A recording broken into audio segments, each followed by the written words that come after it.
Every Student Succeeds Act, ESSA. What it is and its impact on schools, teachers, and students by James Belshner. What is the Every Student Succeeds Act? Well, it was passed in December 2015, and it's the main education law for public schools in the United States.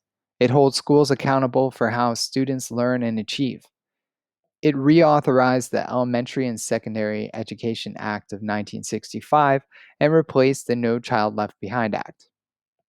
What's its purpose? Well, to ensure public schools provide a quality education for all kids.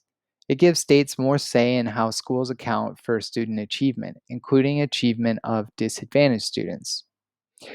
Its requirements are that states test their students.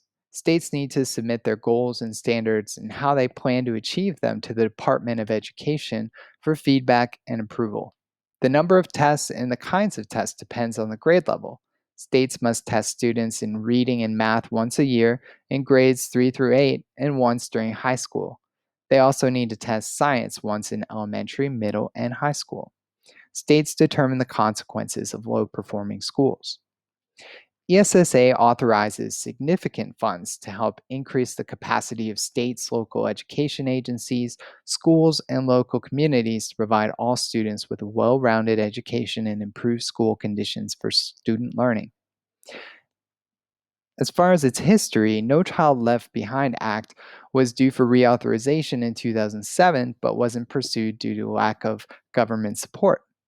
Many states failed to meet NCLB standards, and Obama's administration granted waivers to many states for schools that showed success but failed those standards.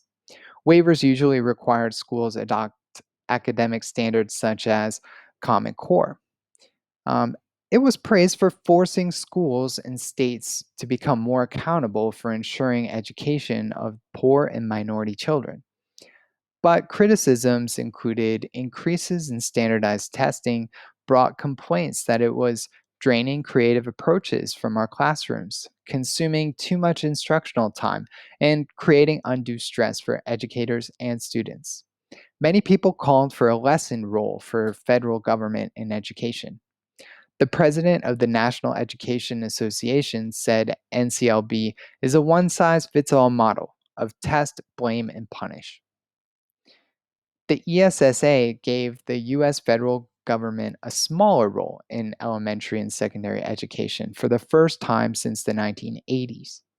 It kept the annual standardized testing requirements of the 2001 No Child Left Behind Act, but shifted the law's federal accountability provisions to the individual states.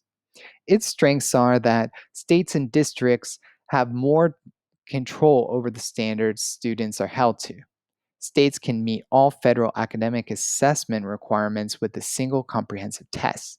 States can withdraw from the Common Core standards or otherwise revise the standards.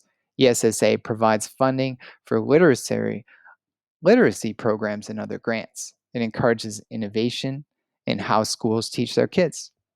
The weaknesses are, well, there's a concern that in an effort to set proficiency levels that low performing students could pass, states would neglect the needs of high performing students, which would disproportionately affect high performing low income students.